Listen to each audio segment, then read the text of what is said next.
Hi, and welcome to Module 4, Analyzing the Deal.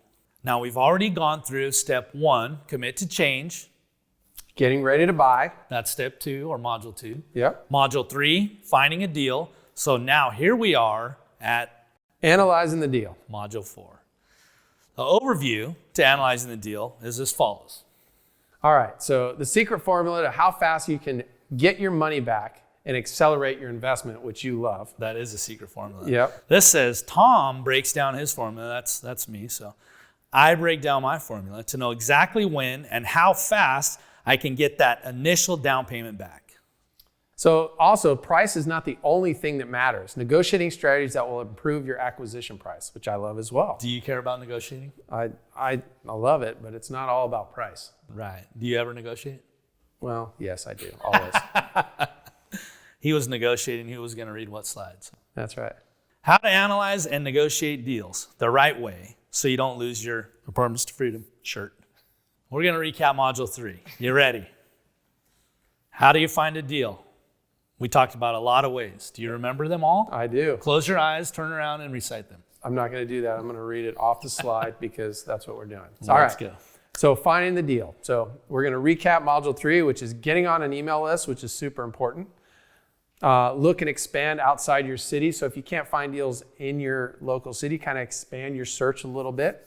Prices might be too high, right? Yeah. I've seen that. Yeah, prices might be going up. Like we live in Phoenix, Arizona, which prices are out of control right now in 2021. So maybe get outside your hometown. We talked about direct mail, cold calling owners of properties, texting, having texting platforms and ideas on getting a hold of them. Talk to commercial agents and brokers.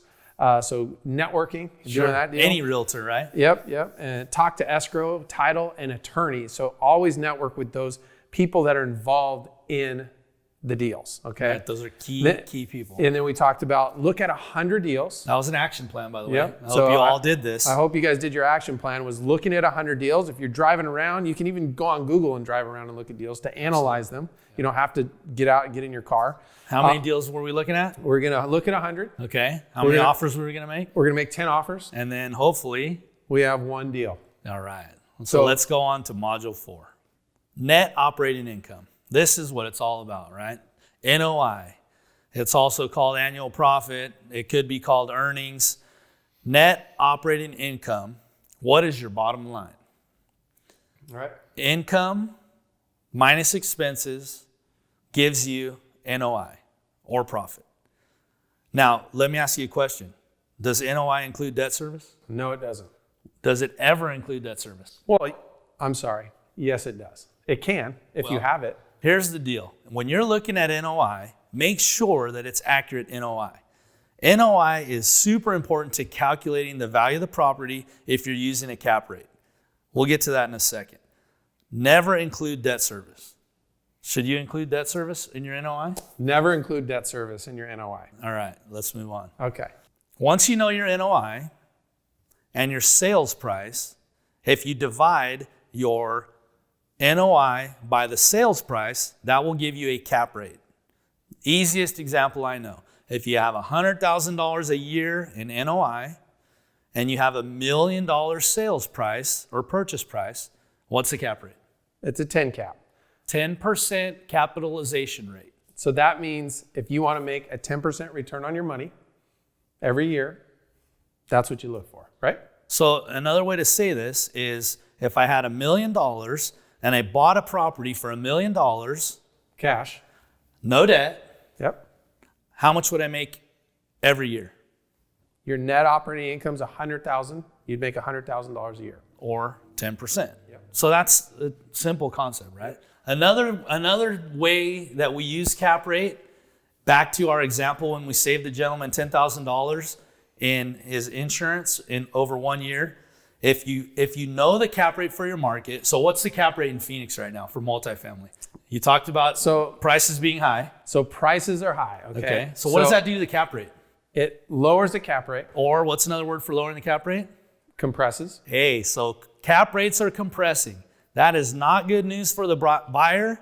That is wonderful news for a seller, right? So So it's yin and yang. Yeah. If you're selling when cap rates are compressing, that means your prices are going up. Right. So you made money. So we have a good friend. Yep. Eric keeps talking about this $18 million number. Yep. We have a good friend that bought, cap rates compressed, and they stepped out of the market, right? He's part of a syndication. Mm-hmm. So the syndication, it has guidelines, and those guidelines might say, and we don't know his guidelines, but we're just going to say, if a profit on a property hits 25%, or if a property value becomes 25% greater than the purchase price, we immediately exit. And that's just a rule of the syndication. So he told us last night, we have to sell, or we're going to sell. He didn't tell us we had to, but we could assume. So he had to sell because he hit his number and he had to get out of the market. But the problem is he doesn't have a place to get in. So I jumped all over the place right there. Well, no, but I got to say this. I started to say, we saved this guy $10,000 a year. How does that translate to cap rate? We got to get our calculators back out. Because what this does is this adds value to the property. So a $10,000 increase in NOI. Net operating income. Divided by, what'd you say the cap rate in Phoenix was right now?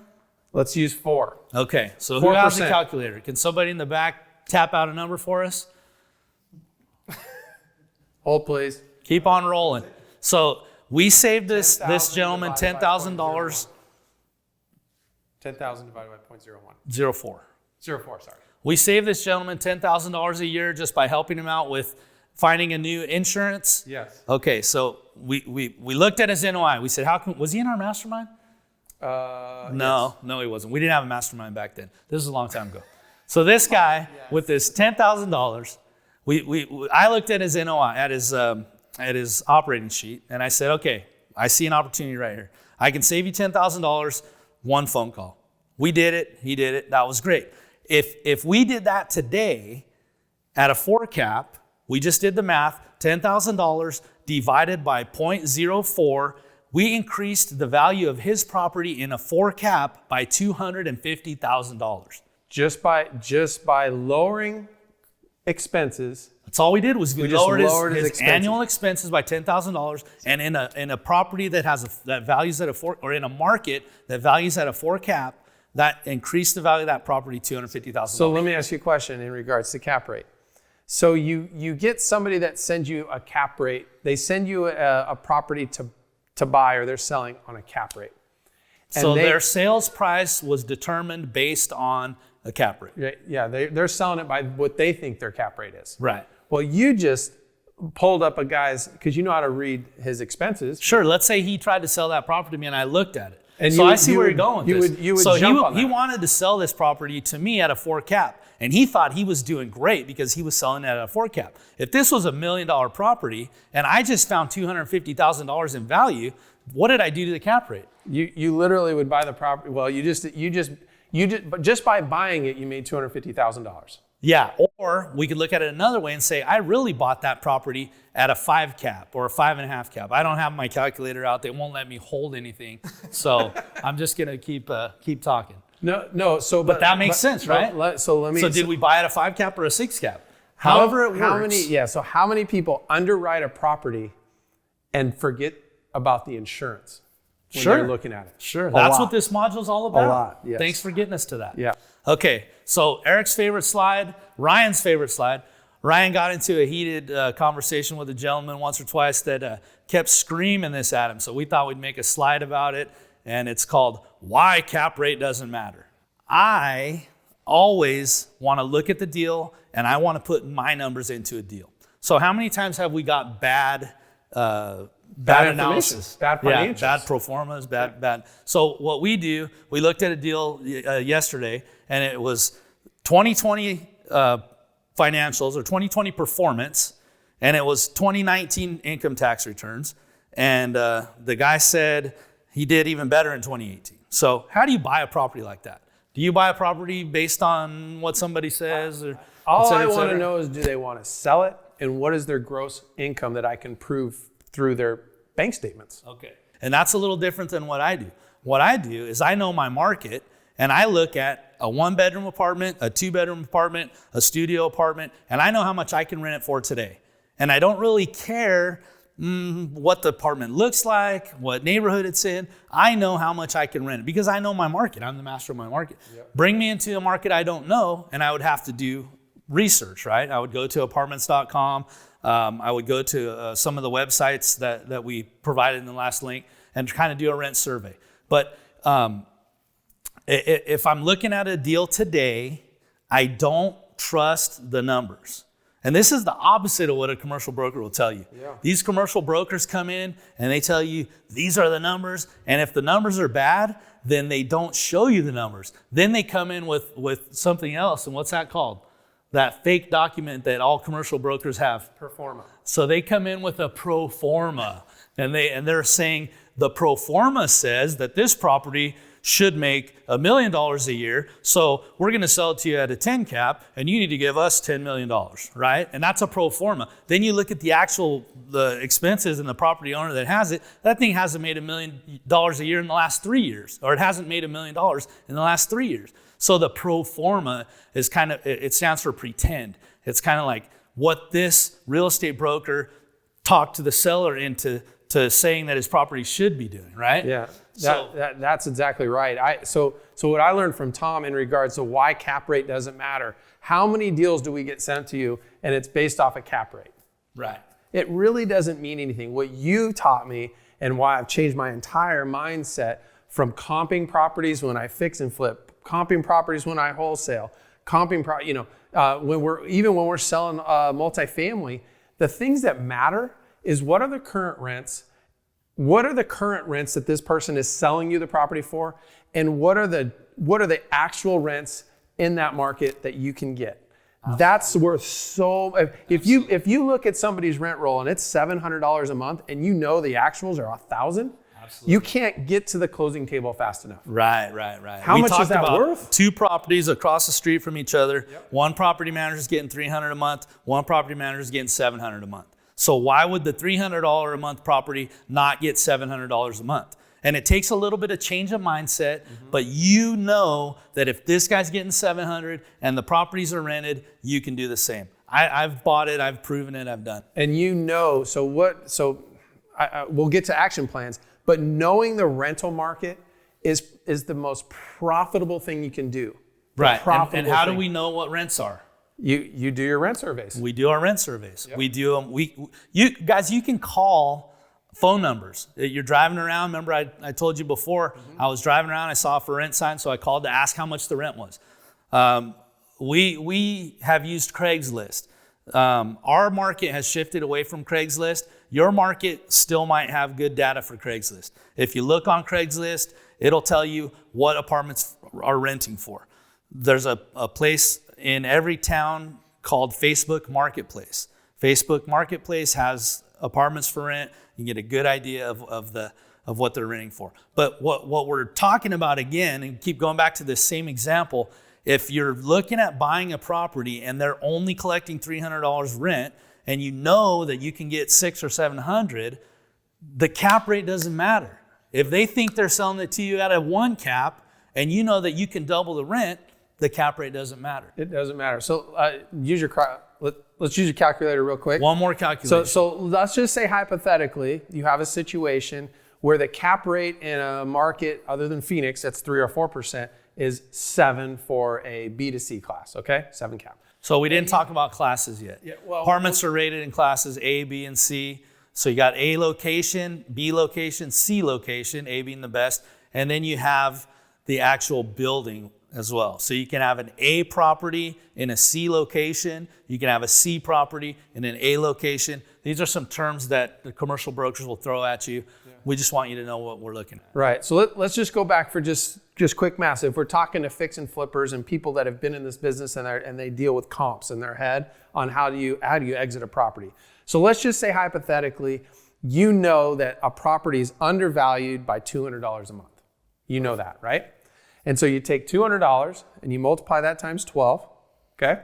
Is that for one unit? Just one unit. I just want one unit. And then you divide that by 0.07. If it's a 7 cap. There you go. So what you've done is you've added $1,200 a year, $2,400 a year to your NOI. Yep. And then you've actualized at a 7 cap. Yep. A $35,000 value. So let's just say you have 10 property, a 10 unit. You've just increased your cap, your net value. Your value by $350,000 by just $200 a month in rent. Or you could even look at it the other way and say you just got a $350,000 discount. Yes. And that's if you offered full price, right? So let me recap that because we were all over the place. So if there's a property for sale for $1 million and you can go in there and tell that seller, I'll give you $1 million today, let's make it a done deal.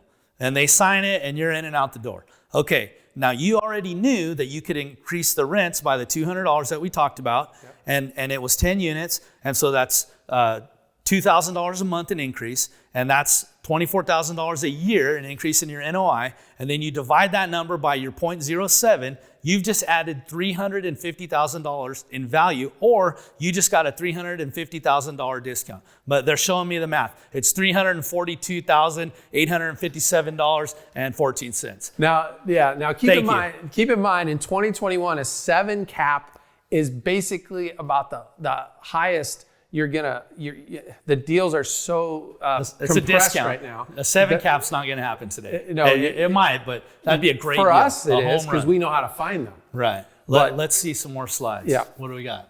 So how fast can I get my money back? So let's explain to the group what your ultimate goal is when you buy a piece of property. Well, you tell me what's the fastest way you've ever got your money back. We're talking about buying a property. We're not talking about flipping anymore. We're talking about multifamily, we're talking about holding long-term, we're talking about cash flow. How fast is the fastest time you've ever got your money back? Well, I've got my money back before I even bought property before because I've done. So it's at the close of escrow. He's actually went to escrow, signed his name, and got a check. Yep. Now that's some get-rich-quick scheme, right? No, that stuff doesn't really happen, does it? It does. I don't believe you, and I don't understand how that could happen. You're just selling me snake oil. Tell me how it happened. I can't wait to hear. Well, so what I did is I was able to buy it just like we talked about at such a big discount that I was able to almost over-finance. Well, what was it? Tell us the deal. Was it 1 unit? Was it 100? Let's stay on that train of thought there. All right, I can tell you the same story. So I was hoping that you were going to say, no, I've never got my money back. And then I was going to tell you a time when I got a property. But so let me ask you the question. Well, I'm going to say no now because now you got me thinking. So how fast can I get my money back? Okay. That's the main thing. And is it true that you can get your money back at the close of escrow? Yes, it is. Okay, let me give you a scenario of how, if you were buying your first apartment, how you could get your money back at close of escrow. Yes. So I know where you're going with this. Okay, awesome. So the day that you go to close escrow, it has a tremendous impact on your deal. And how could there be a way that you would have? Are we really going to share this with them?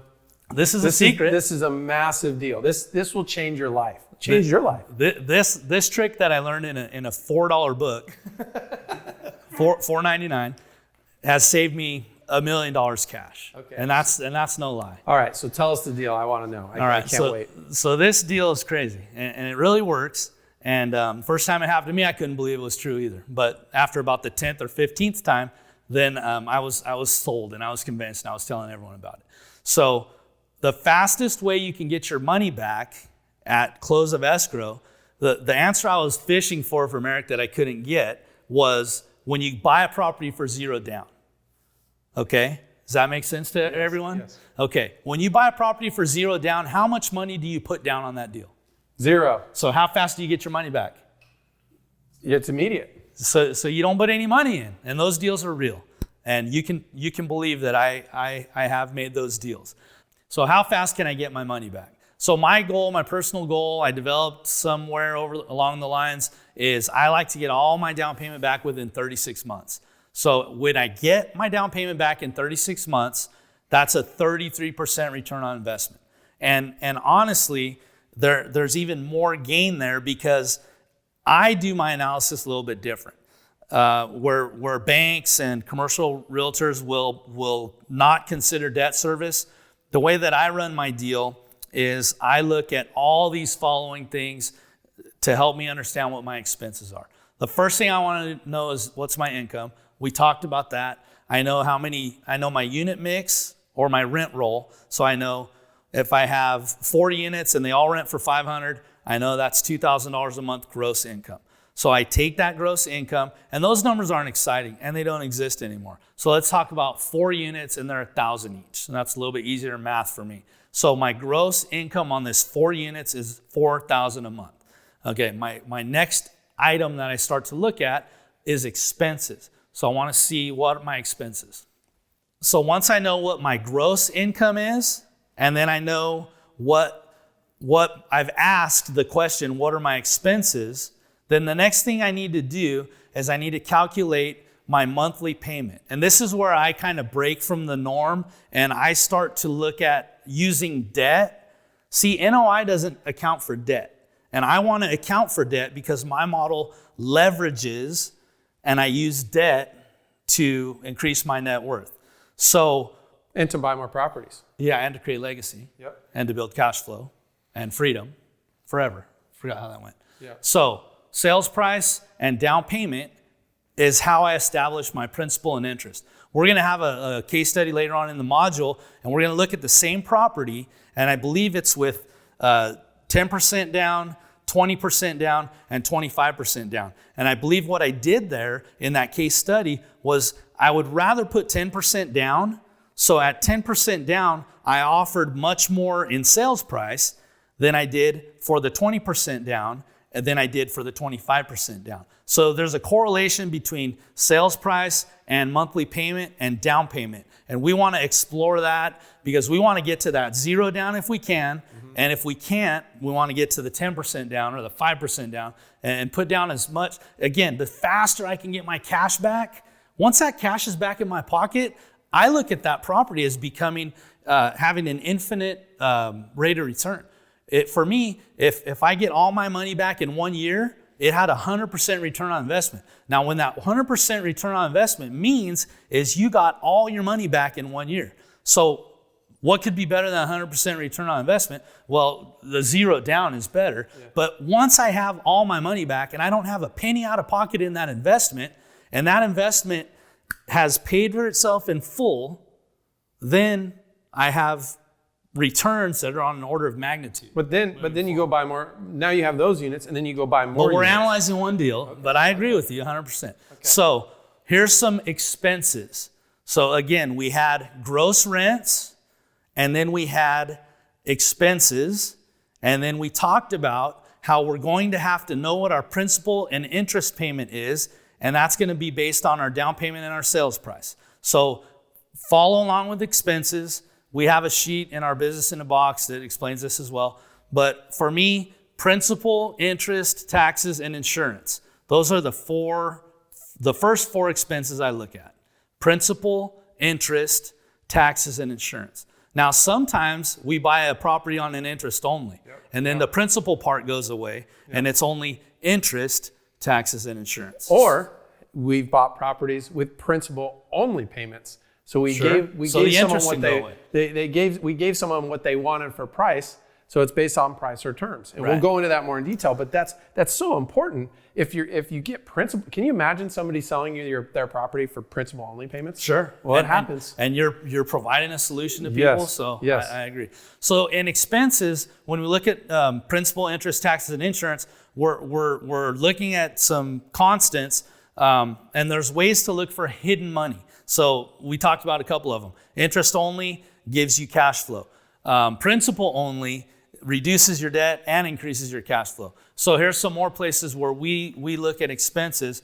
For me, the fifth thing or the succession that follows become what we call contract services. Contract services are going to be utilities, water, sewer, trash, electrical. Some properties are going to have a cable contract. So bigger properties will sometimes enter in an agreement where the whole property has cable or the whole property has internet, and it comes with the deal. So you have to account for that as an expense. Landscapers, pool cleaning services. I guess we heard in Canada that they even offer snow removal. We don't even have snow down here. Once in a while, we have dust removal because a big old dust storm blows in. We call them haboobs here. Yeah, we have haboobs. A lot of those. So what's the next slide there? We're looking at expenses. We talked about water, sewer, and trash. Pest control. Now, we talked about electrical, and I could speak to electrical. There's a couple issues. Normally not on 4 units and lower, but there will arise a time where you'll hear a term called a house meter. And what the house meter is exterior lighting, swimming pool lights and equipment, a laundry room that would be a common laundry room area, landscape lighting, irrigation timers, parking lot lighting. If you have a mail room or an office or a gym, any of that stuff that's electricity that you can't charge to a tenant, or it's not metered for a tenant. Every once in a while, you can luck out and grab a commercial property that has either a cell phone tower or a billboard on it, or both. And I've never got one. I got real close to getting one, and we were negotiating a contract on a property that I was renting, and the cell phone tower company came in and they said, hey, we want to put a cell tower on the property, and they were telling my landlord at the time. And I said, well, I already have an option to purchase this property from you, right? Yes. Well, the cell phone tower contract says that if you sell, that they get first right of refusal to buy the land under the cell phone tower. So that's a conflict of interest for me. So it ended up neither one of us got it. But a cell phone tower or a billboard on an apartment complex that you buy, that can be extra income, and that needs to be accounted for. I also have a friend that's in the billboard business, and he's always looking for billboards where he can go and he'll buy an apartment complex just because it has a billboard on it, and then he'll carve out an easement in title, and then he'll put the apartment complex back for sale. And I told him, every time you come across that, let me know, buddy, because I'll buy all those apartments all day long. Yeah, that's neat. Another expense, this is a huge one, and I don't see it a lot, but it's called a master meter. In our town, air conditioning is a huge expense, and the energy that it takes to run this air conditioning is a huge expense. So for us, we like to be individually metered for electric for each property. So it's up to the tenant. If the tenant wants to have their apartment cooled down to a nice cool 60 degrees all summer, they can pay the $400, $500, $600 electrical bill that goes along with that in a 300 square foot apartment. But for me, when you have master meters, it seems like tenants all want their apartment to be 60 degrees. Can I give you an example of that? Yes, please. So I own a 16-unit apartment building as I should have kept it and got it out of the master meter model. But anyway, it was master metered.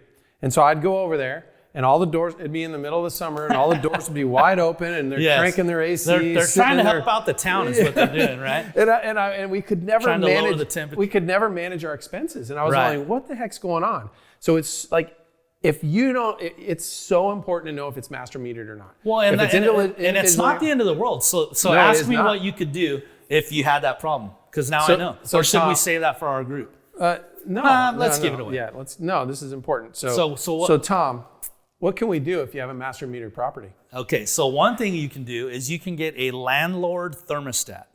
Mm-hmm. What's a landlord thermostat? Have you ever heard of one? We had those, but go ahead and explain it. So a landlord thermostat is a thermostat that limits the range of temperature that's selectable from the apartment. So for us, our law only requires the temperature in the apartment to be 10 to 15 degrees lower than the outside temperature. So sometimes it's 120 degrees outside. And obviously our units get much cooler than that. But we do have some older units, and sometimes during the heat of summer, they might not get down below 84 or 86 degrees. The air conditioner runs all day, and it's working properly, and it just won't get any cooler. So a landlord thermostat won't let you select a temperature below a certain degree.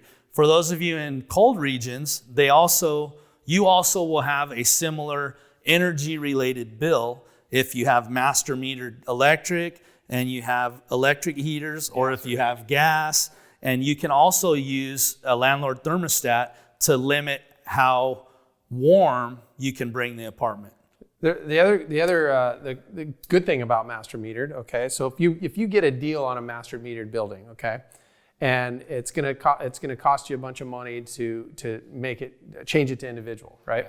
So what we found is sometimes you have working class, safe, clean apartments, okay, and a lot of people are paycheck to paycheck, right? So what you can do is you can do the rubs, right? So you can actually pick a number. You can divide it by your square footage and take a number, and rather than, you could actually have them bill it back to them, which I found is a pain in the butt. It's a pain in the butt. So what we did is we would just divide it out and give them one rent. So what we found was by just giving them one number, one budget, it was easier for them to pay their bills because they could budget for that. Oh, so you're saying so you're going to get certain tenants that would rather have all the bills included. Yes. But for me, I hate that. And I already told you I hate that, because those tenants a lot of times are the ones that are going to turn down 60 degrees, leave the doors open. So I try to find a workaround or a solution away from that. Okay. So the landlord thermostat is one solution. Another solution is you can get individual sub-meters, and you can have, basically they come out and install a device around the main wire going into the unit, and then they connect that to a meter, and that meter doesn't have to be read anymore. You don't have to send an employee out there to read it. It has a wireless communicator, and that wireless communicator communicates to a hub, and the hub is connected to the billing center, and the billing center will mail out a monthly utility bill. So that, while it's not free, is a solution to try to control your expenses. So let me ask you a question. So there's people that are selling, like me, their master metered buildings because it was a pain in the butt. But, right, your expenses are out of control. But there's an opportunity through your resources and what we're talking about, absolutely, to actually look at that and go, that's not a problem for us. It's not a problem at all. Yeah. Rents are up, occupancy's high. Let's figure out how to solve this problem. Our next slide is insurance. We talked about this a lot already.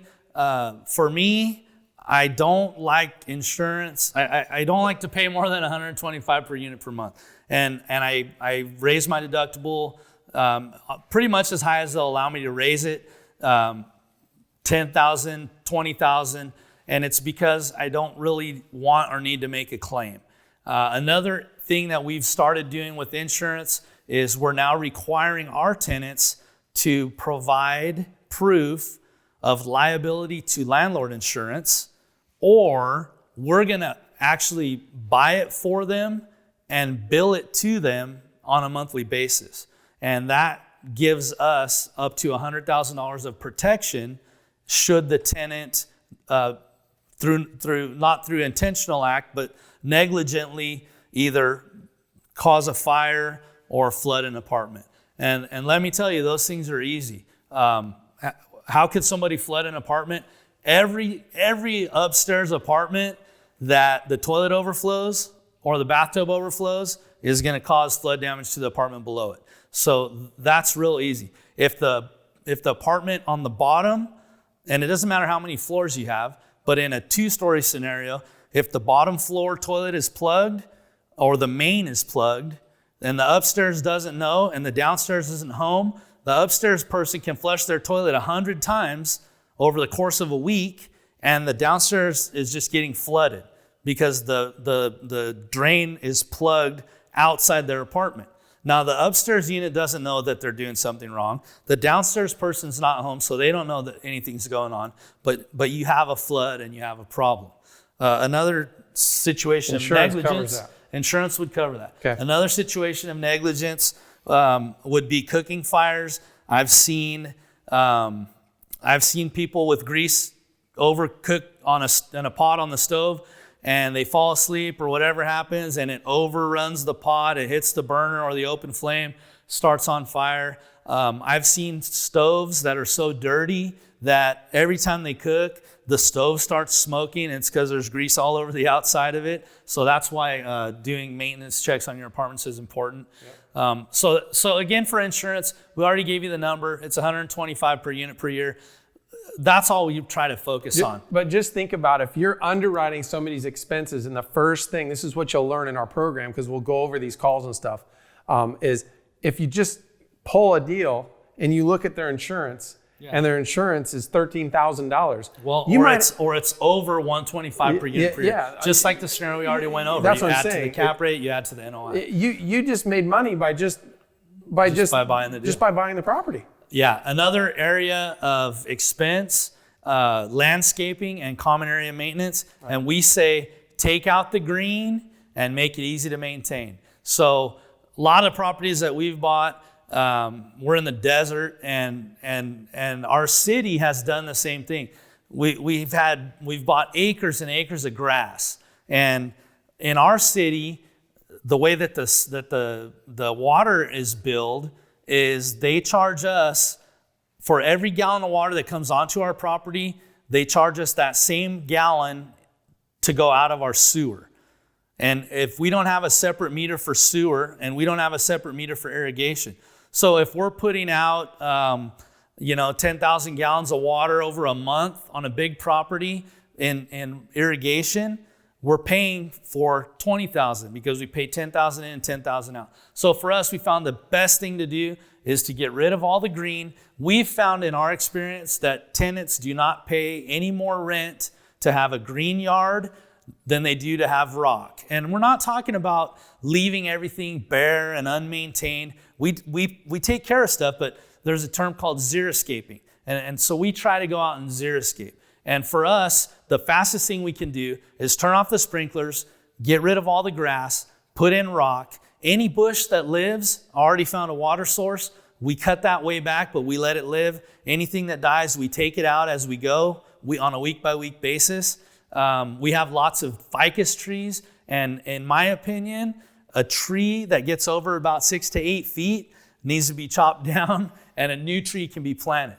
And the reason I say that is because when you start to get into 8 and 10 and 15 and 20 and 100 feet tall, these trees become a maintenance nightmare. And when you cut a tree down that's 6 or 8 feet tall, it costs a couple $100. You let that tree get up to 30 or 40 feet and it costs a few $1,000. So for us, we're talking about maintaining our properties and controlling our expenses. Another big hole in the ground with water in it is a pool.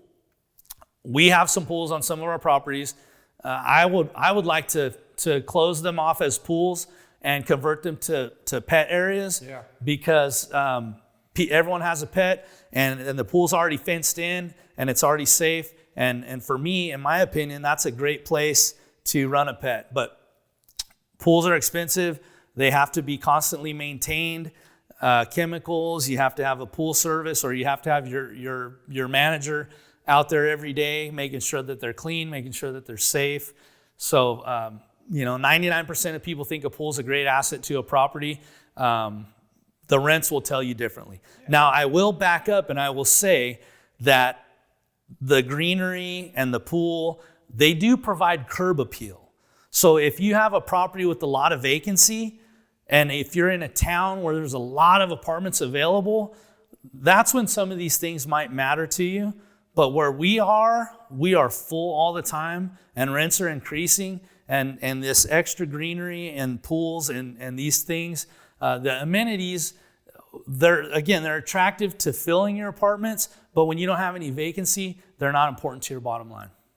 Property management as an expense. I feel like we beat this to death, but why don't you go ahead and beat on it some more? No, here's the thing.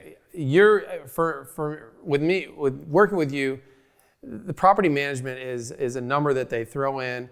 They make up, it could be 8%, 10%, and then they start adding all these other expenses to it. There's nothing wrong. Having a property management company is fantastic if you want to be passive, right? Right. And I think it's super important. But if you don't know the questions to ask when they send you invoices and know what to say, that's part of our program and part of our weekly and weekly calls is what are the things that you work with a property manager? How do you find a property manager that's not going to take you to the cleaners, right? Right. And we're talking about property management as an expense and how we can manage it. But there's master courses out there for property managers. How can I make more money off of the landlord, right? So it goes both ways, and we get it. We're just trying to look out for our investment. So property management as an expense.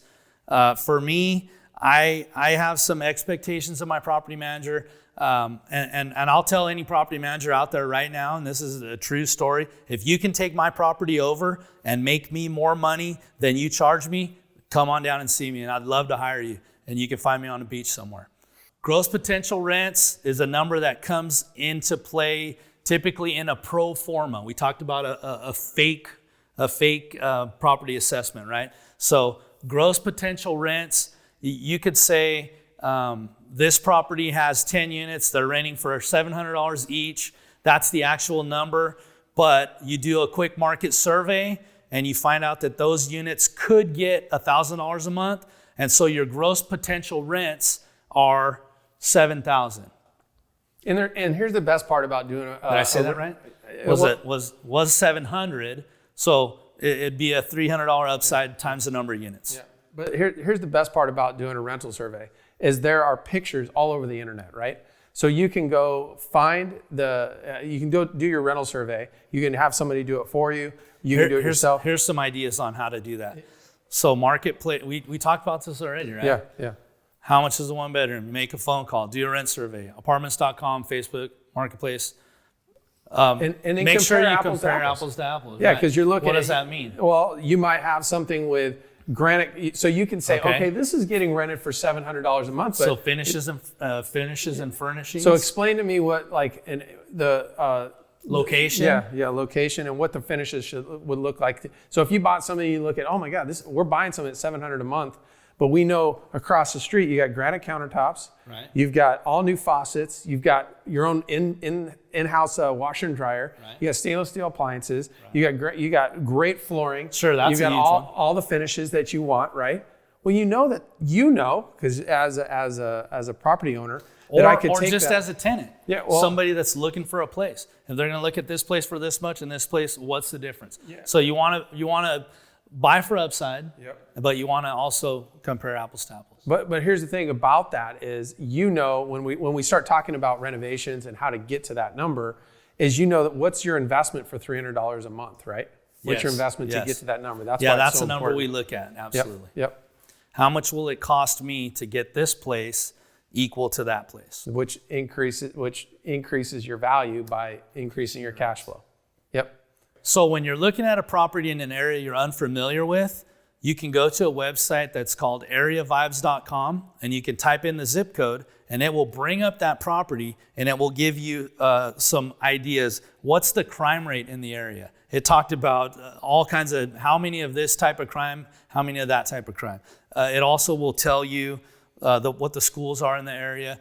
There's some things that you want to know about an area so that you'll understand what type of renter you're going to attract, and then you'll understand what that value will be or what that rental amount will be. And that's, again, where we talk about comparing apples to apples. And there's nothing wrong with calling the local police department and be like, hey, I'm looking at buying a property in this area. Oh, sure. What's the crime rate? And they'll know the apartment by name. Yeah, you're looking at that apartment complex. That's great. The property manager's on top of it. Or that's not so great. There's a lot of traffic and a lot of crime in there, and there's broken light bulbs, and they don't want to fix them, and so it can go either way. Also, again, a property manager. If you came to my town and you wanted to just get a jump on real estate, the best thing you could do is buy a property management company.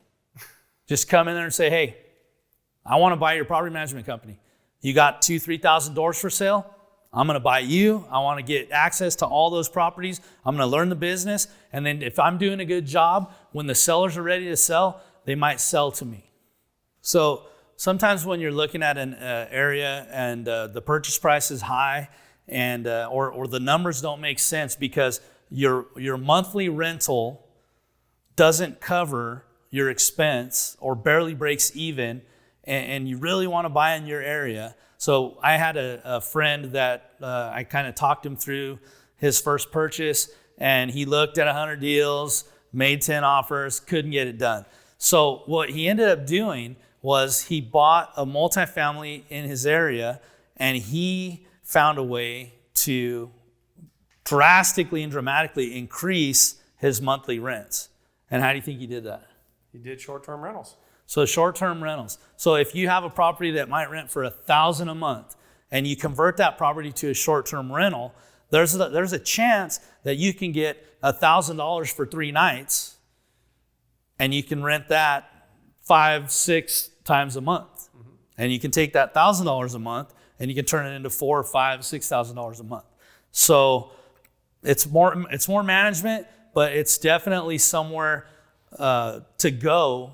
And my friend Josh, he's actually having great success with it. So that's a whole nother. Here's the other thing about Airbnbs.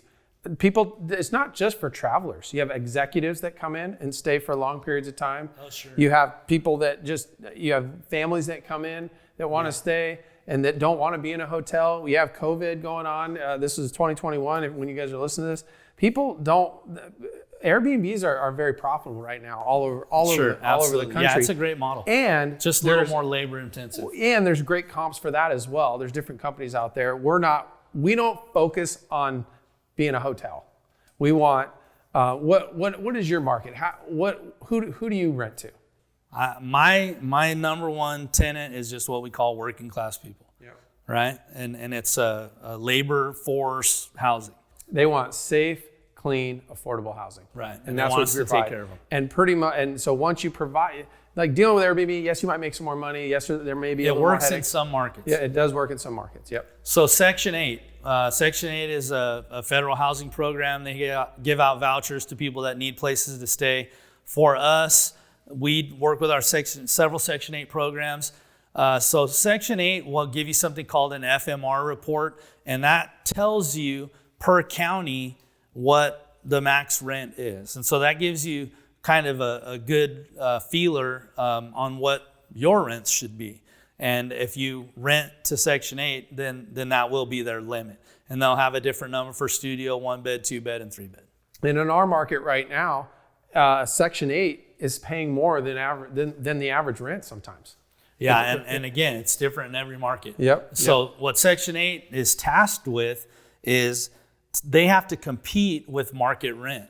And just depending on how many vouchers you have in the area versus how many apartments you have in the area, sometimes, the working class can come in and start to absorb some of that Section 8, and it kind of can push that Section 8 out because they're trapped with how much they can afford to pay. So that's why every year they go back and do a survey, and they typically adjust their rate. And I've seen it go both up and down, but that's where they come up with that FMR. If you are in an area that has a lot of vacant apartments, you need to figure out why. Vacant apartments could be due to crime, to condition, could be an environmental issue. If you're right next to an airport, loud streets and bars.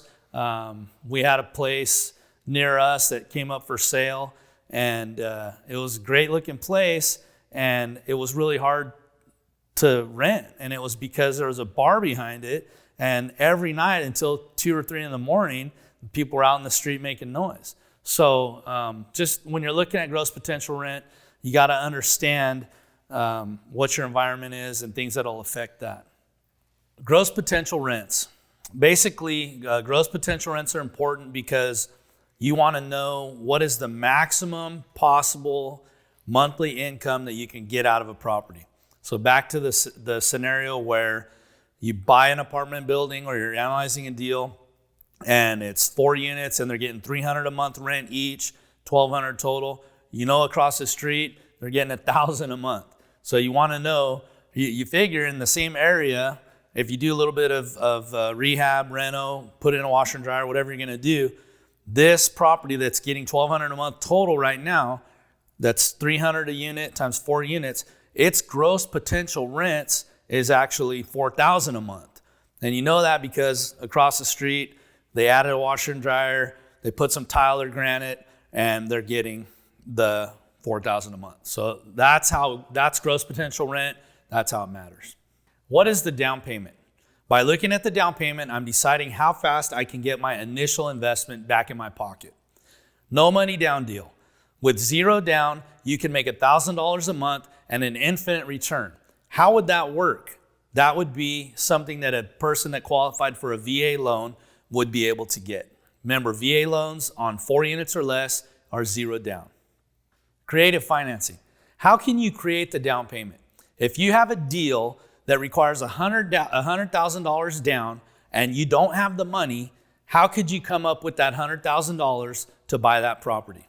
If you have a deal with $100,000 down and you bring a partner into the deal for your down payment, right? And you give them 50%, you have just one because you have no investment out of your pocket, right? Right. So let's analyze that. So is it a $400,000 deal? Is it $1 million deal? What's the deal? Well, let's say your typical deal is 25% down, okay? So you would take $100,000 divided by 25%, which would mean you have a $400,000 property, correct? Correct. And let's just say you purchase the property and the value of each unit is $100,000. Okay. So you have a 4-unit property, right? Okay. And those 4 units rent for $1,300 a month, right? Perfect. Okay. So when you're talking about so let's just say you're a beginner and you have a 4-unit. You're not doing a first-time home buyer. You're not doing FHA.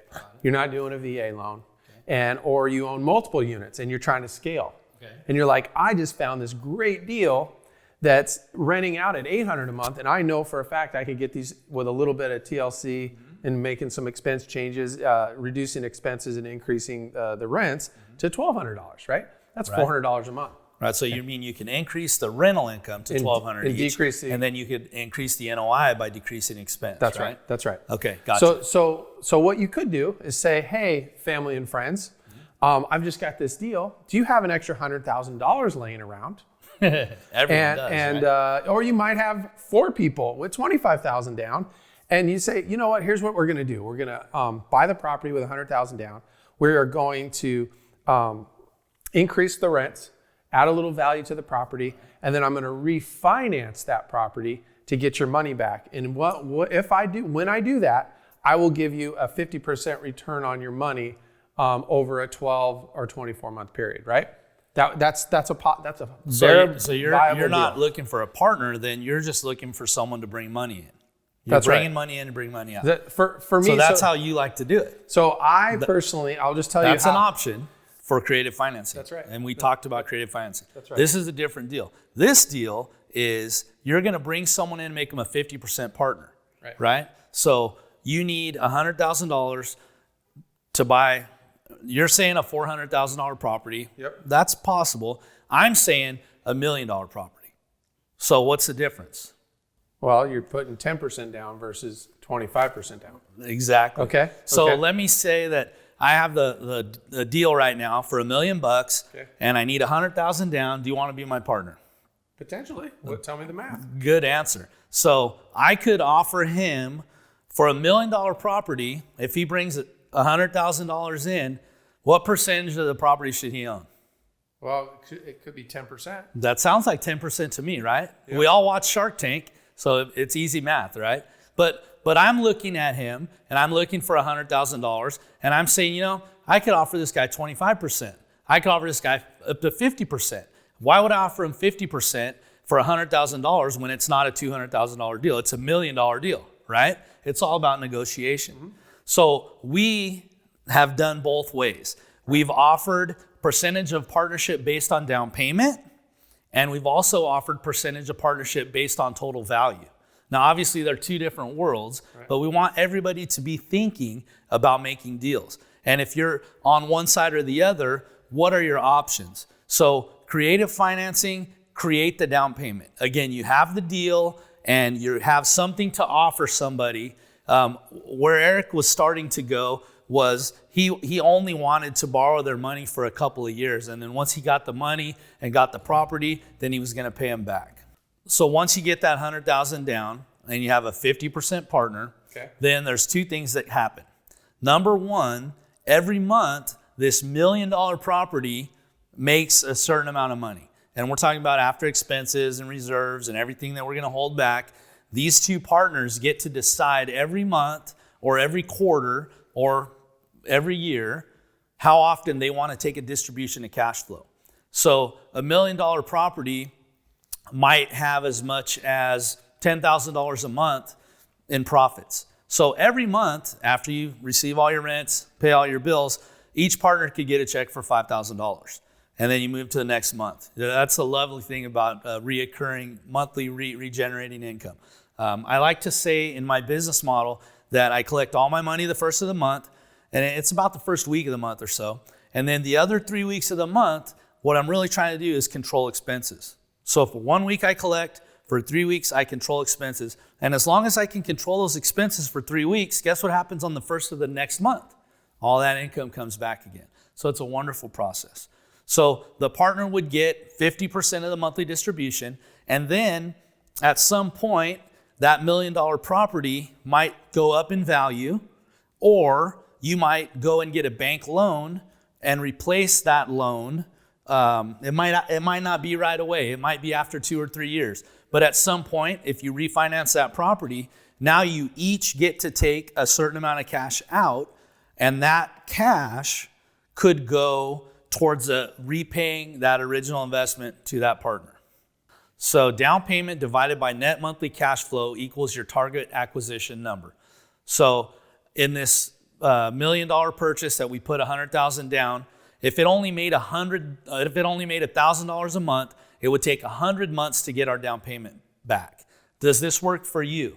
For me personally, I want to be at a target of 36 months to get my down payment back. 36 months to recapture my down payment, that is a 33% return, cash on cash return on investment. If I got my money back in 24 months, that would be a 50% return on my investment. At 12 months would be 100%, and if I could get my money back at 6 months, that would be a 200% return. So sales price, interest rate, and amortization are all flexible with respect to each other. We may pay more to get a lower down payment or to get a longer amortization. The general length of time for a loan is going to be 5 to 10 years with a 20, 25, or 30-year amortization and a balloon payment at the end of the 5 or 10-year term. For some loans at their midpoint, a 10-year loan at 5 years might have an adjustment period where the interest rate would change and it would be locked for the additional 5 years, and that gives you a 10-year term, and then you have a balloon payment at the end of 10. When you're figuring out your PITI, a shorter term is going to give you a higher payment. You want a longer term so your monthly payment goes down and your cash flow goes up, and you can get your down payment back as soon as possible. Right. So, but by analyzing a deal and making an offer, and you're looking at your PITI and you're looking at today's interest rates, right? We're shooting this in year 2021 where there are fixed interest rates out there. Right. So if you can get a loan with a 30-year AM or a 25-year AM or even a 20-year AM and it's fixed without adjusting the rate, that is a huge deal because we all believe there's a very, very, very high probability we're at the all-time lowest interest rates, right? Which we are. And there's a high probability of interest rates going up, we would think. It could happen, right? So if you could fix that debt, it gives you so many options on your exit. If you're forced out when a balloon comes and interest rates go up, you could really put yourself in a tough situation, right? Right. And normally in the space that we're in, the balloon's not something that just comes out of nowhere, and it's something that we're surprised about. We start at 12 months, at 9 months before the balloon, we start getting ready to take that balloon out and to refinance. And we use it as an opportunity to harvest equity, to take cash out, and to jump into a newer deal. Will interest rates go up or down? Who knows? I mean, hopefully they stay where they're at. In my opinion, where the economy is at today, the worst thing that the Fed could do is raise interest rates on us. Yeah. So basically what we're saying is even though interest rates, and you might have a 10-year balloon or a 5-year change in interest rates, the payments you're getting from your tenants, right? We're using that money to pay down the debt, and by paying down the debt, we're paying down principal if you have a principal and interest loan. So in that 5 years or 10 years, your debt is going down, which is great. And most of the time, the value of your property is also on the rise. If you add value, for sure. Yep. So there's some situations where you have to make a decision. In the last slides, we asked you if getting your down payment back in 100 months is fast enough for you. Only you can decide that. If you are a professional in a business where you just have no time to be the property manager, you might not be as worried about getting your down payment as fast as I am. I was able to participate in management and put my hand on the pulse and make sure that all expenses were covered. I always want to know that my rents are as high as they can be. I always want to have my properties full, and I'm really, really involved. And that's how I've been able to grow so fast. But maybe you don't want to have that much involvement. So you can decide if you think that getting your down payment back in a 100-month period is fast enough for you. Now we're going to talk about cash flow versus initial payment back. Again, just to restate, you have to decide what's most important to you. So kind of an example of this is if someone has $1 million to invest and he invests $100,000 as his down payment to get it back in 100 months, he's making $1,000 a month. Now, if he does this 9 more times with his remaining $900,000, he'll be making $9,000 more per month, and his $1 million investment is going to be returning him $10,000 a month, since it's going to take him 10 years to get his down payment back. So again, depending on and you can also target higher priced property. Some people will buy new property and they're willing to pay more for it, and they're willing to take longer to get their down payment back because there's less involvement. They don't have to be as hands-on in the day-to-day. If you build a brand new 100-unit apartment complex, you're not going to have the same kind of maintenance calls that you do when you buy a 25, 30, 40-year-old complex. So these are choices that you can make. Again, we've been able to grow and hit our level really quick by focusing on the 36-month policy. But here's the deal. This is the other thing about Apartments to Freedom and building cash flow together, as being in some of our programs where you have access to us on a weekly and monthly basis, is if you do want to be passive, you can be passive but have all the tools and all the questions to ask and talk to your property manager to hold them accountable, to have your investment go just skyrocket because you're investing a lot of money. Don't let your property manager take over. Ask them the questions and keep them accountable, so your returns are higher. And we talked about the velocity of your financials and how important it is to keep track of those. And there's more about that in our management section. So, do you know about the monopoly strategy? I don't. Tell me about it. Let's talk about it. So everyone's played Monopoly probably, and Monopoly, you're supposed to buy a house. You have to buy the same color property. Once you own them, you can buy a house on there. Once you have a house on there, someone lands on there, you start charging them rent. As you go around the board, you can add more houses. When you get 3 houses, then you're allowed to take those off and put a hotel on there. So for us, depending on where you are in your life financially, you could follow that strategy. You could start off with buying the 3 smaller units, and then you could trade them in for bigger ones. Or if you're at a point right now where you're ready to take some money that you've saved or some of your retirement or whatever your situation is, you could buy some of the larger units and just accelerate your cash flow. So that's the monopoly strategy. Right. So now we're going to talk about making the offer. And that this module has led up to just walked you through things that we use, metrics and terms that we use to analyze a deal. And once we get to the point where we say we're going to make an offer on this deal, then this is what we do next. So a few slides back, I promised you that I was going to give you a case study. So this case study is going to talk about a fourplex, and it's got a purchase price, and we're going to look at it. It's going to have the same income and the same expenses, but we're going to offer 3 different prices for it. And along with those offers, we're going to offer 3 different down payments. So follow along with us, and here we go. So the first slide here shows that property at $200,000. So we've made an offer for $200,000. with a 30-year amortization, and the interest rate is at 3.7%. So we have a 25% down payment. We have our insurance and taxes and our monthly fees, which are including, remember we got all these expenses: principal, insurance, taxes, and insurance.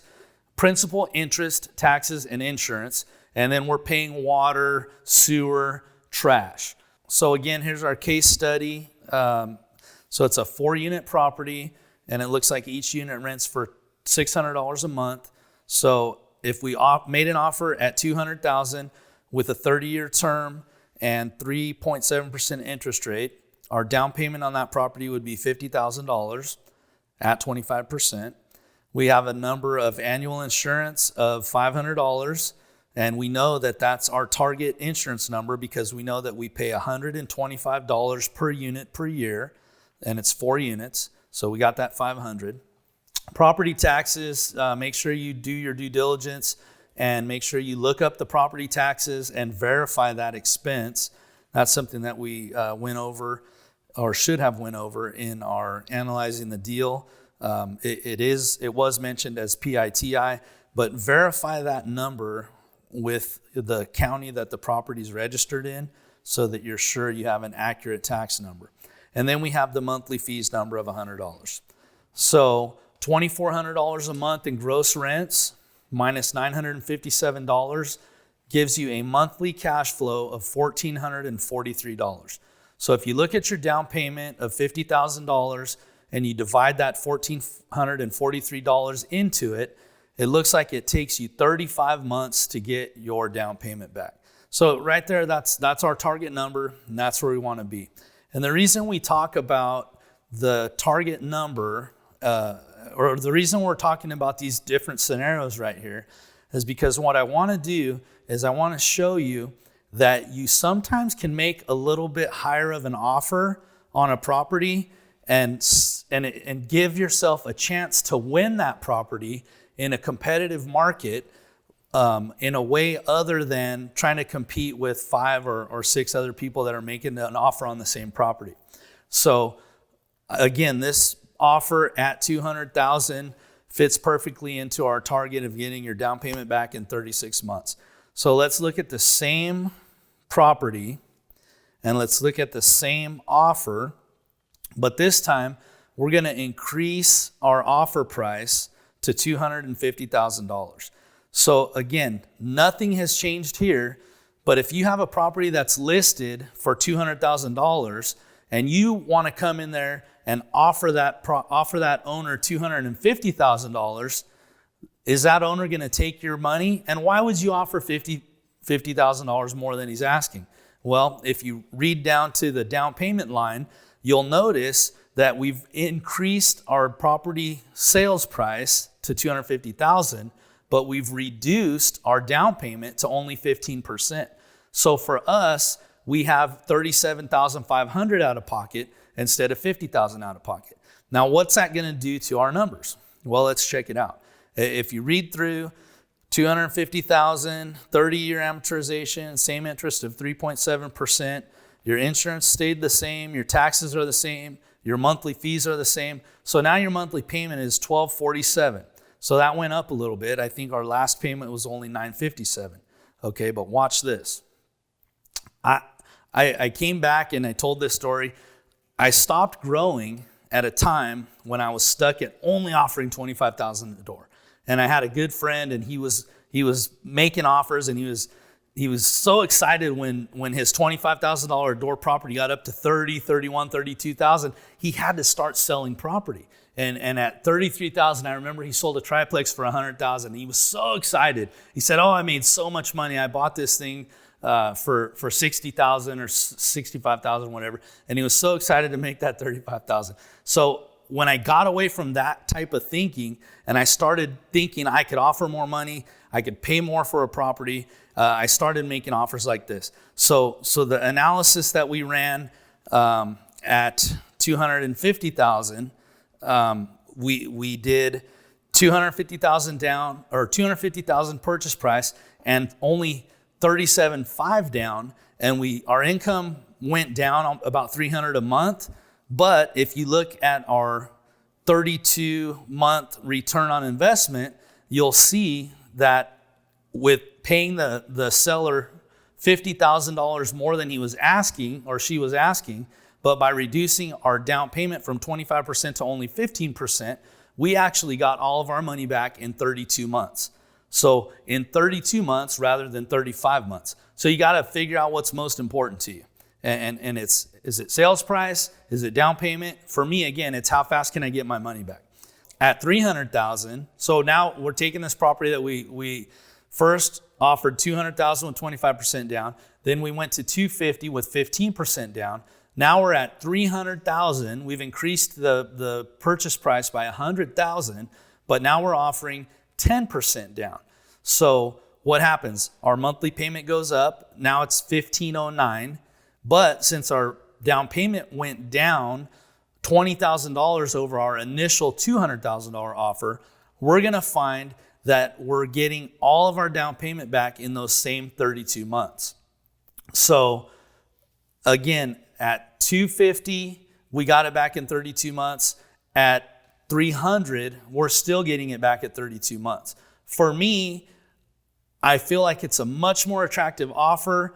And if I can get the seller to do a carryback, or if there's a way that I can get this property for 10% down, I don't mind paying more money for it as long as it cash flows and as long as I get my down payment back in a short period of time. I hope that helped clear things up. If you use this formula, you're guaranteed that it's covering the debt and that you're buying based on cash flow. So just follow this method. And if you have any questions, join our mastermind. This is the strategy that I used for massive success and quick growth. You might need to tailor it to your needs, your skills, and your area. But if you change it, your growth might be slower than mine. And that might be okay with you. Watch out for traps. What if utilities or appliances are included in the leases that are signed by the tenants? Any lease that's on a property transfers with the sale and you own it. So this will be something that we'll talk about in due diligence. But remember, when you're negotiating, there's always a way to move forward. You always want to be solution oriented. And we just talked about so many different scenarios and down payments. I hope that you see that you just need to be creative and just keep trying. So now it's time to make the offer and to tie up the deal. So sometimes how you find a deal will determine how you make the offer. You have several choices. When you find a deal online, like on LoopNet, or if you find it through a realtor site, if you've never made an offer before, it's best for you to find somebody that can make that offer for you or represent you and make that offer. If you don't have anyone in the market that's helping you, I recommend going to the listing agent and having the listing agent submit the offer to their client on your behalf. Listing agents love that because they work off commission, and the commission is divided between the buyer's agent and the seller's agent. So in a time when you can allow a realtor to have both sides of that deal, it's always going to put favor to your offer. So when it's time to make an offer, some people would say, why don't you write up an LOI or a letter of intent? I find that using a letter of intent can be risky. There's a lot of realtors out there that like to control the market. And when you give someone a letter of intent, they're not binding. So if you're really serious about making an offer, your best bet is to fill out a purchase agreement, put all your terms in it, sign it, and send it over. And that way, when the seller gets a chance to look at your deal and agree to it, you immediately have a binding contract. I've had a couple of situations where I've made offers on property and properties that I were told that had no interest, and I was really interested in the property, and I went in and I negotiated a deal, and I negotiated some good pricing, and the agent that was representing the seller was not responding to my offer. And I kept calling and saying, hey, what's the deal? When am I going to hear back from them? And I found out that they took my offer and they shopped it around to some of their clients, and they found somebody that magically made an offer on a property for a few $1,000s over my asking price. And it was a very, very substantial deal, and I lost that deal. What I believe happened was that the realtor wasn't truthful and honest and didn't represent the seller correctly.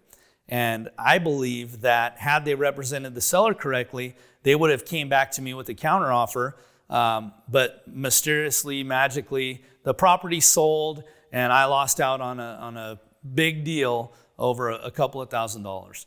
So write up a contract, work with realtors that are honest, and just do your best, and learn and understand that you're going to lose some deals. It kills me when I lose a deal, but I have to not let my focus be that I lost a deal. I have to just keep moving forward, look for the next deal. Don't get your feelings hurt.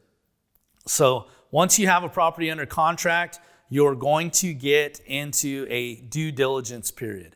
Your due diligence normally is going to be 30 days, and those 30 days are for you to spend time inspecting the property. Normally in your purchase agreement, you're going to require certain documents be delivered to you within 5 days of acceptance. You're going to want to ask for all the leases. You're going to want to ask for any contracts that are written against the property, and you're going to want to audit those things. You're going to want to make phone calls, and you're going to want to make sure that what you're seeing on these documents is accurately represented in the financials. Standard due diligence of 30 days may not be the case in all markets. We looked at some property in Southern California over a period of time when it was a very tight market, extremely favoring the sellers, and they shortened their inspection periods, their due diligence periods, their financing contingency periods. They were basically telling us, the realtors were telling us, that offers that were getting accepted had a 14-day inspection, and you had to close. You had to have cash to buy. They almost weren't selling to people even in financing. So the market is going to dictate the situation. Just knowing that there's due diligence time. Once your due diligence ends, I guess I should back up. When you enter into a contract to buy a property, you're going to have to put down earnest money. And that earnest money is money that's held at the title company, and it's your commitment to buy the property. So if you find something in that first 30 days that just makes it a no-go deal for you and you can't negotiate through it, you're going to want to stop the contract, and you're going to want to, in writing, tell the seller and the seller's agent that you're no longer willing to move forward, and you're going to want to contact the title company, and you're going to want to request a refund of your earnest money. Once the 30 days have expired, typically your earnest money goes hard or becomes non-refundable. And at that point, there can be other due diligence periods, such as financing contingencies. In our market today, you can't get an appraisal on a property in 30 days. So even though your due diligence has to be done within 30 days, the financing due diligence can be extended to 45 days, 60 days, 90 days, whatever is applicable to the market. But again, if you can't get an appraisal in 14 days, you can't get financing in 14 days. And that kind of goes back to the Southern California market, where they're not even getting appraisals. They're paying for properties, they're writing checks, or they're paying cash for properties, and they have that much faith in the market. So again, to restate, we do include in the contract a list of documents to be provided within 5 days of signing. And the funny thing is, even though it's in the contract, it's not something that's super enforceable. What I like to put in my contract when I can is, if the seller does not provide the documents within 5 days, then every day that the seller does not provide the documents adds another day to my due diligence. And it could be the seller, it could be the agent, but there's a lot of times where you don't get the documents, and you have to be persistent If those documents matter to you and matter to your analysis of the deal, you have to keep asking for them and asking for extensions. But I've had deals where even though I was persistent, I was never provided the documents. And I got all the way through my 30 days and I still didn't have some of the documents I needed. So I would just recommend you work with the realtor and that you're confident in their ability to help walk you through these deals. We are providing you a due diligence checklist, and that's in our Business in a Box. And again, be part of a group, a mastermind that can walk you through this and help you and tell you what's important. We talked about earnest money. I'll tell you one last thing about earnest money. We're looking at residential or 1 to 4 units, and then we're looking at commercial, which can be 5 units all the way up to 1,000. So the difference in earnest money, the local, the small deals, sometimes you can put 1,000, 2,000, 3,000 down as earnest money. On the big deals, I've seen $100,000 written as earnest money, $200,000. It's almost a portion that's directly related to the sales price. Again, what it's there for is to prove that you're serious and you're going to put something on the line. You've got some skin in the game. Sometimes you may need an attorney to close a deal. And we've been in some deals that have a lot of hair in them. And that's just kind of a nice way to put it. Look at that deal's got a lot of hair in it. So when there's hair on the deal, you have to get an attorney. The time that I had to use an attorney, we bought an apartment complex that was almost valueless. And the reason it was almost valueless was because when we bought the apartments, we didn't buy the land with it. The land was already owned by someone else, and the land was leased to the apartment community. So this contract was written almost 50 years ago, and it was very hard to read. It had been copy of a copy of a copy, and we had to get an attorney to go through that contract and to make sure how we had to buy that property. So again, sometimes you need an attorney.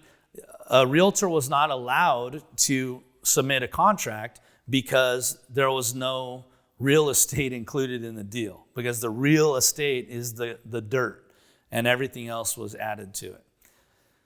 So once the seller accepts your contract, then you open escrow with the title company, you deposit your earnest money, and you begin your due diligence. I've seen some examples of some books and some gurus that tell you don't make an offer with a small check. They've said if you're in a competitive market and it's hard to get a deal, go into a market where people are only giving $2,000 or $3,000 earnest money and write a $100,000 check and say, I'm so serious, I'm going to give $100,000 down right now towards this $400,000 property. And that they say to do that to prove how serious you are. Now, again, it's only earnest money. It's held by the title company, and you have an inspection period with which you can either take that offer or renegotiate an offer or just cancel the deal and get your money back. But some people will tell you to make that big check just to prove you're serious. Another recommendation that I've seen, and our videographer here will love this one, is to make a professional video of you and your partner and use that to make your offer. So here I am, I'm Tom, here's Eric, and we're here to buy your property. And we want to give you $10 million.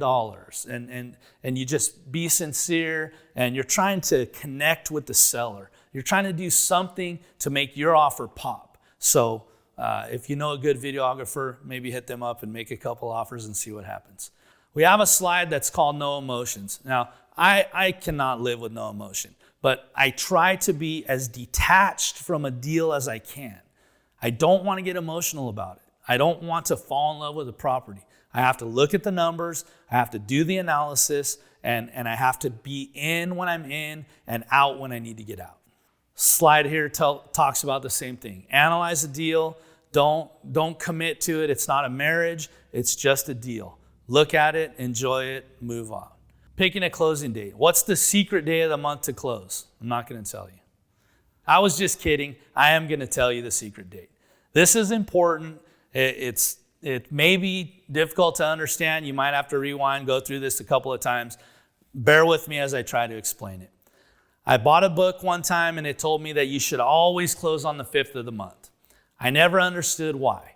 But as I was struggling to put together down payments and as I was trying to come up with money, 25%, 15%, whatever the down payment amount was, I always had to fight and work really hard to get that money together. So if you close on the 5th, what happens is the first rent collection of the month will be charged to the seller.